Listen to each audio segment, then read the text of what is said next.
Hello everyone, welcome to Z 2025 QA question solutions, and I have already uploaded the PDF of this PPT in my Telegram group, that is MBA Scholars. You can find the PDF there, right? So we have the first question that was actually from the Z 2025, that there are 25 rooms in a hotel and each room can accommodate at most 3 people. एक room में 3 आदमी आ सकते हैं. For each room the single occupancy charge is 2000, for double occupancy 3000, and for every 3 occupancy that is 3500 per day. So in a particular day, on a particular day there are 55 people in the hotel, so what is the maximum revenue that can be generated, right? तो basically आपको maximum revenue की बात करना चाहते हो तो आपको ये सोचना चाहिए कि मैक्सिमम रेवेन्यू तब होगा या तो डबल ऑक्यूपेंसी होगी या ट्रिपल ऑक्यूपेंसी होगी. सिंगल ऑक्यूपेंसी से तो कोई हमारा फ़ायदा नहीं होने वाला, राइट? तो हमको जितना ज़्यादा कोशिश करना है कि या तो डबल रूम ऑक्यूपाइड हो, या तो एक रूम में 2 आदमी हो, या तो एक रूम में 3 आदमी, राइट? तो अगर मैं सारे के सारे जो 25 रूम्स हैं इसमें डबल ऑक्यूपेंसी करता हूँ तो आपके पास 50 पीपल अकोमोडेट हो सकते हैं. बट द पंगा इज़ दैट के लोग तो 55 हैं, तो प्लस 5 पीपल एक्स्ट्रा है. तो अगर 5 पीपल एक्स्ट्रा हैं तो ट्राई टू मैक्सिमाइज कि आपके पास जो डबल ऑक्यूपेंसी के रूम्स हैं वो ज़्यादा हों, ट्रिपल के या फिर ज़्यादा हों, तो देखते हैं क्या सॉल्यूशन बन सकता है, राइट? तो इसका मतलब क्या है कि जो 5 आदमी बच गए हैं उनको हम ट्रिपल ऑक्यूपेंसी दे सकते हैं. मतलब 2-2 तो ऑलरेडी थे मेरे कैलकुलेशन में. भाई मैंने 25 × 2, हर रूम में 2 लोग भेजे थे तो 50 लोग ऑक्यूपाइड हो रहे थे. बट क्योंकि हमारे पास 5 एक्स्ट्रा पीपल है तो हम एक और भेजेंगे इन रूम्स में. इसका मतलब ट्रिपल ऑक्यूपेंसी के 5 रूम्स हो गए और डबल ऑक्यूपेंसी के हो गए दैट इज़ 20 रूम्स. तो क्या मेरी कंडीशन को सेटिस्फाई कर पा रहे हैं? Of course. तो अगर मैं नंबर ऑफ पर्सन या पीपल को देखता हूँ तो 5 रूम का मतलब triple occupancy that is 15 people और डबल ऑक्यूपेंसी के 20 रूम है मतलब 40. तो टोटल 55 पीपल हमने अकोमोडेट कर दिए. सिंगल रूम हम नहीं देंगे भाई साहब, हम तो डबल रूम ही देंगे, आपको फ़ायदा तभी होगा, राइट? तो अगर मुझे इसका रेवेन्यू जनरेट करना है तो क्वेश्चन तो डन एंड डस्टर हो गया. रेवेन्यू कैसा है? डबल ऑक्यूपेंसी जो 3000 रुपये का चार्ज है और आपके 20 रूम्स डबल ऑक्यूपाइड हैं और ट्रिपल ऑक्यूपाइड जो रूम है वो 5 हैं और उसमें 3500 रुपये आप चार्ज कर रहे हो. तो this is going to be 60,000 plus 35 × 5 17,500, right? तो कुल मिला के 77,500 इस सवाल का करेक्ट आंसर बनेगा. So I hope you enjoyed the solution. Now moving ahead to the next question, right? बहुत ही लॉजिकल क्वेश्चन था, ठीक है, अच्छा क्वेश्चन था. आप इक्वेशन बनाते रहोगे तो मुझे नहीं लगता कि आपको ज़्यादा फिजिबिलिटी के साथ आप इस चीज़ को समझ सकते हैं. Now moving ahead on the next question. So we have a next question that Ramesh bought a mobile from a local store. He paid 1/6 of the price via UPI. तो UPI से इसने 1/6 प्राइस पे किया है, उसके बाद cash से 1/3 किया है और ही एग्री टू पे the balance a year later, मतलब लेटर. तो लेटर जो है बैलेंस अमाउंट पे किया है, ठीक है? तो मैं एक काम करता हूँ, मैं टोटल अमाउंट को 6 का मल्टीपल मान लेते हैं तो 6x मान लिया. तो UPI उसने x किया है और इसका 1/3 करेंगे 2x और ईयर लेटर हो गया 3x. I believe it is clear. भाई 1/6 करना ना, रिमेनिंग का नहीं बोला उसने बोला है वो and the 1/3 of the price, not the remaining price, right? तो इसलिए हमने इसका 1/3 इसका ही करेंगे और 1/6 भी इसका ही करेंगे. While paying back the balance amount Ramesh paid 10% interest on the balance amount. इस पर 10% देना है. तो इंटरेस्ट वाज 6000, मतलब कि 10% of 3x it is given to us 6000, ठीक है? तो 10% का वैल्यू 3x का 6000 है. तो आपको निकालना what was the original price. तो बहुत इजी हो गया, राइट? मतलब हम ओरिजिनल प्राइस की बात करना चाहते हैं. तो आप ये बताओ, अगर मुझे इसको डबल, इस अमाउंट को डबल करना है 10% ऑफ 6x तो हो जाएगा 12,000. सिंपल सी बात है. अब मुझे 100% अमाउंट निकालना है तो 100% कितना हो जाएगा भाई? 100% मतलब 2 0 चिपका दो, 10 टाइम्स और कर दो. हाँ, तो दैट इज़ 12 और एक और 0 लगा देंगे, राइट? तो ये बन जाएगा 1,20,000. ये 12,000 है, 10 से और मल्टीप्लाई कर देंगे for the 100% that is 1,20,000. I believe आपको समझ में आ गया होगा, राइट? बहुत ज़्यादा इसमें कैलकुलेशन करने का ज़रूरत नहीं. मुझे लगता है लॉजिक से क्वेश्चन अगर सॉल्व होते हैं तो क्यों ना सॉल्व किए रहे, ठीक है? नेक्स्ट क्वेश्चन सॉल्व करते हैं. We have another question that is from geometry. Mix question था दैट आदू एंड अमू. हाँ, आदू और अमू 2 व्यक्ति हैं and they bought 2 pieces of land. हाँ, तो इन्होंने 2 लैंड के पीसेस खरीदे हैं चांद पे जाके भाई साहब, ई स्टोर से. गजब, मुझे लगा पक्का फ्रॉड हुआ होगा. Both the pieces of the land have the same perimeter, तो दोनों के पेरीमीटर सेम है। आबू का जो लैंड ऑफ पीस है वो स्क्वायर का है एंड जो आमू का है वो सर्कल का है, राइट। दोनों का पेरीमीटर सेम है, तो अगर मैं इसकी साइड को a मान लेता हूँ, इसकी रेडियस को r मान लेता हूँ, तो I can say 4 times of a should be equals to 2 pi r। तो आई कैन से कि r का जो वैल्यू आ जाएगा that is 2a upon pi आ जाएगा, ठीक है। So what is the area, तो एरिया निकालना है a square upon that is pi r square, ठीक है। तो आधु का ऊपर रखना है डेफिनेटली, तो मुझे a बाई आर का अगर मुझे वैल्यू चाहिए तो a by R is pi upon 2। तो इसका मतलब अगर मुझे स्क्वायर करना 1 बाई पाई इंटू स्क्वायर करने पर मिलेगा a square upon R square is nothing but pi square upon 4, that's it. तो पाई स्क्वायर अपॉन 4, तो पाई से पाई कैंसिल आउट हो जाएगा, पाई रेशियो 4 इसका राइट आंसर है। जेड का क्वेश्चन है यार, ये मैंने नहीं बनाया, साक्षात जेड ने पूछा, राइट। तो आंसर बनेगा इसका pi ratio 4, that is option number B. Now moving ahead to the next question, we have another question that the market value of beams made of rare material has a unique property, the market value of any such beam is proportional to the square of the length, right। तो जो value है वो proportional है length के square के, है ना। Due to accident one such beam got broken into 2 pieces of length 4 and 9, मतलब एक पीस ऑफ लेंथ 4x है एंड दूसरा पीस ऑफ लेंथ 9x है, ठीक है। तो अगर मुझे उसका ओरिजिनल वैल्यू निकालना है, भाई ओरिजिनल वैल्यू सोच के देखो कि अगर मैं इसको 4x और 9x मिल के था, पहले तो ये कंबाइंड एक लेंथ था, तो original value will be 13x का square which is nothing but 169x square. उस प्रोपोर्शनलिटी साइन आपको हटाना है तो हटा लो, कि ये मल्टीप्लाई कर लो, बट उसके बिना भी ये सोल्यूशन हो जाएगा, राइट। आफ्टर अगर मैं फाइनल इसकी वैल्यू की बात करता हूँ जो कि नुकसान हो जाएगा, that is k into that is 4x का स्क्वायर प्लस 9x का स्क्वायर, तो this is coming out to be 81 और 60 97x स्क्वायर इंटू के। तो जो वैल्यू पहले 169 की थी नाउ इट इज ओनली 97, तो कितना आपको बोलता है दैट इज लॉस कितना हो गया, राइट। तो 169x square this was the original value and जो फाइनल वैल्यू है that is only 97x square, so there is a loss of that is 72x square. तो लॉस परसेंटेज कितना हो जाएगा 72x square upon 169x square into 100, because loss is always calculated on the original value. तो उसको cancel out करेंगे तो आपको ना भाई, अब देखो तरीके हैं, आप या तो मल्टीप्लाई करते रहो या एक लॉजिक लगाते हैं कि 72 अपॉन 169। तो अगर मैं इसका 50% सॉल्व करता हूँ तो इसका 50% आ जाएगा 84.5, तो मेरा आंसर 50 से थोड़ा कम आएगा because I just need to calculate 72। Are you getting it, right. तो आंसर थोड़ा 50% से कम आएगा। पहले ऑप्शन देख लेते हैं, ठीक है। हाउ मच 57.4% का लॉस कैसे होगा, एक मिनट भाई। तो 9×4 13 ना 169 81 16 97, तो कितना हो गया भाई, ये 72 ही तो आएगा। बिफोर एक्सीडेंट पूछा है ना, इज अनकर्ड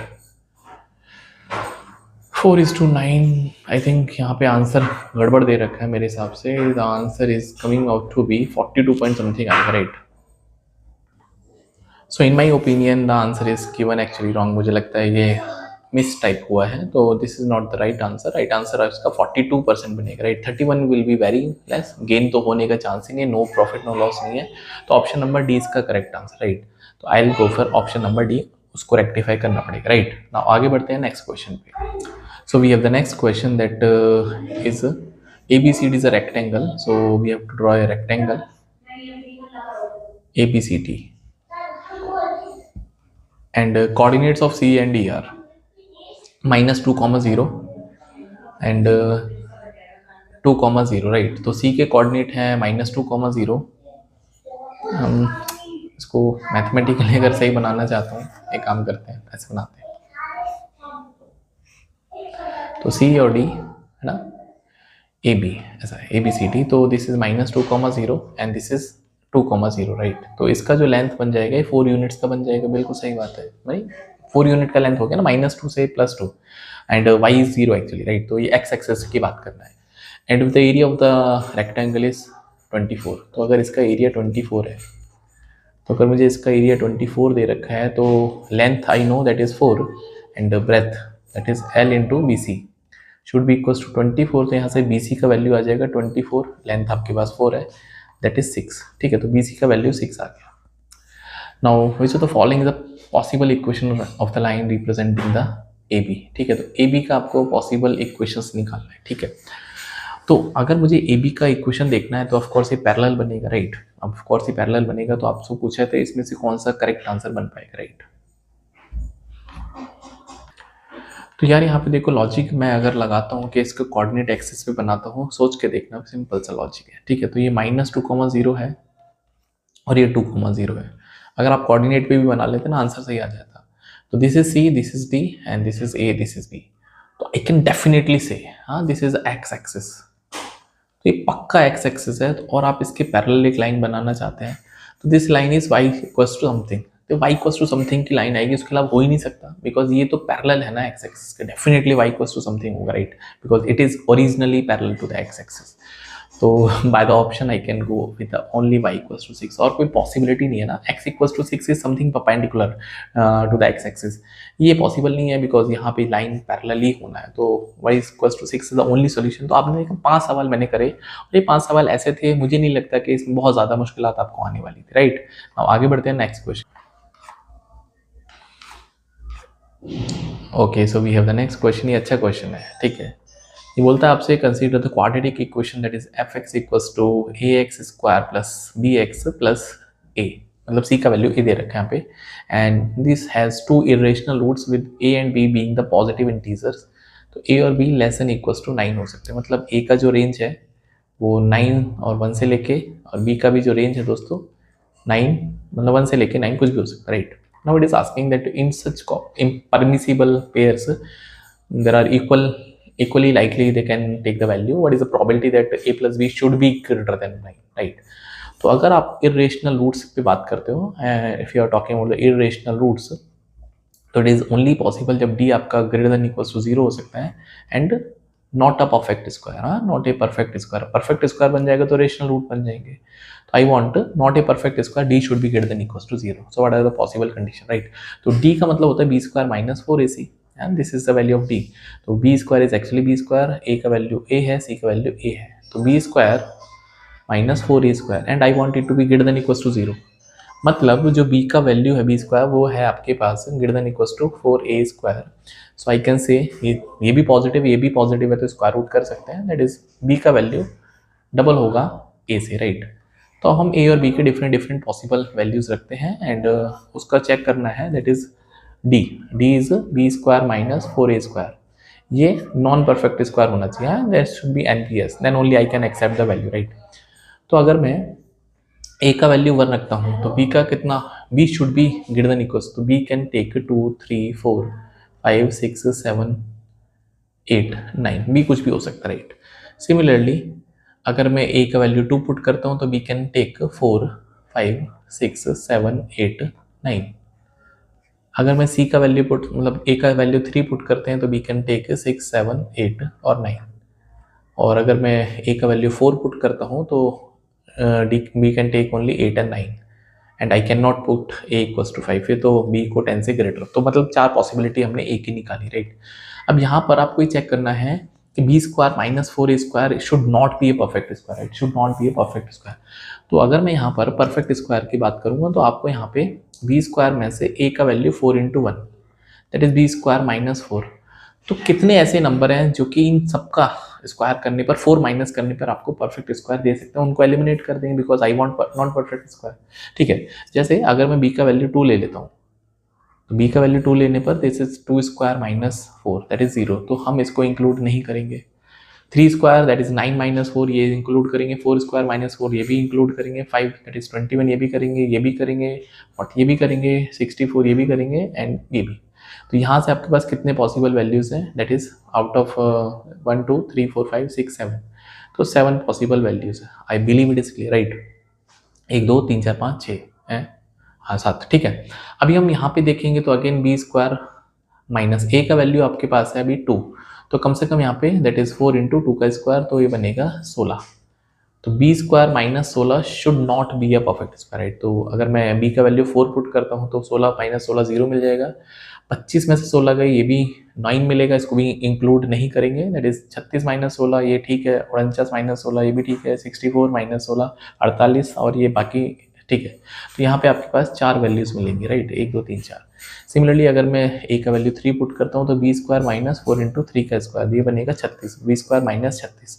तो b का वैल्यू 6 नहीं पुट कर सकते बिकॉज 0 बन जाएगा, जो कि I can say rational roots आपको देने वाला है। 7 दैट इज 7 का स्क्वायर 49 माइनस, ये इंक्लूड कर सकते हैं, ये भी इंक्लूड कर सकते हैं। 48 दैट इज 64 माइनस 36 28 बन जाएगा 81 माइनस, ये भी है, ठीक है। तो यहाँ पर आपके पास 3 वैल्यूज है। And finally we have that is b square minus 4 into 4 का square, that is b square minus 64। तो यहाँ पे b का वैल्यू 8 नहीं ले सकते, एक वैल्यू यहाँ बचेगा, ठीक है। तो टोटल जो केसेस बने हैं मेरे पास पॉसिबिलिटी 7 4 11 3 14 और 1 15, ठीक है। तो 15 आपके पास टोटल वैल्यूज बनी है, 7 4 11 3 14 और 1 15, राइट। अब 15 है और आपके पास टोटल केसेस कितने बन सकते हैं, ये टोटल वैलिड केसेस हैं। और अगर मुझे टोटल केसेस देखने हैं बी और ए के, तो आप ए और बी को कुछ भी रख सकते हैं 9 और मतलब 1 के बीच में। तो a can take 9 values, b can take 9 values, 81 values are possible, right. तो नाउ आपसे बोलता है कि इसमें probability that A plus B should be greater than 9। अब यहाँ पर एक और पंगा है कि ए और बी 9 से बड़ा होना चाहिए, राइट। तो इन सारे केसेस में आपको वो केसेस लेने पड़ेंगे that A plus B should be greater than 9, right. So now it is asking कि आपके पास टोटल प्रोबेबिलिटी, राइट। तो आप ये सोच के देखो कि अगर हम टोटल वैलिड केस देखते हैं, if I talk about the total valid case, तो it is asking that 7 that is 7 plus 4 plus 3 plus 1। इसका तो कोई यूज ही नहीं है क्योंकि 9 इंटू 9 में वो सारे पेयर हैं जहाँ पे ए प्लस बी 9 से छोटा भी है, तो I don't consider these cases. So I can say that is total आपके पास 15 cases, right. So total there are 15 cases. So total जो केसेस हैं वो 15 है। तो 15 मतलब नीचे 15 आने वाला है, 15 के ऊपर कोई भी नंबर आएगा। तो अगर मैं बाय द लॉजिक जाता हूँ तो ये पॉसिबिलिटी नहीं है, ये 3 का मल्टीपल पॉसिबल है, दैट इज ये भी नहीं होगा, राइट। तो थोड़ा सा फिर मुझे चेक करना पड़ेगा कि कितने एक्चुअल पेयर्स हैं, राइट। तो एक्चुअल कितने पेयर्स हैं जो इस कंडीशन को सेटिस्फाई करेंगे उसको गिन लेते हैं, राइट। अब जैसे आपने बोला है कि सर ए का वैल्यू 1 लेने पर बी के कितने वैल्यू पॉसिबल है, तो बी कैन टेक ओनली 9, भाई ए प्लस बी आपका 10 आ जाएगा। सिमिलरली ए का वैल्यू 2 लेने पर बी के कितने पॉसिबल वैल्यूज हैं, तो आई कैन से 8 और 9, ठीक है। तो यहाँ पर 2 वैल्यूज पॉसिबल हैं। ए का वैल्यू 3 लेने पर कितने बी के पॉसिबल वैल्यूज हैं, 7 8 9 3। और ए का वैल्यू 4 लेने पर आपके पास सिर्फ एक ही पॉसिबल केस है, दैट इज 9। तो टोटल कितने वैलिड केस हो गए जो इस ए प्लस बी ग्रेटर देन 9 को सेटिस्फाई करेंगे, तो 3 तो 5 6 और 1 7। तो out of total 15 there are 7 possible cases जो इस कंडीशन को भी सेटिस्फाई कर देंगे, right. Answer of this question is that is 7/15। I believe it is clear, right. तो बाकी क्वेश्चन को हम नेक्स्ट वीडियो में कवर अप करेंगे एंड 1-2 पार्ट में कंप्लीट हो जाएगा, आने वाले 1-2 पार्ट में पूरा सोल्यूशन कंप्लीट हो जाएगा। And thank you for watching and see in the next video, bye, take care.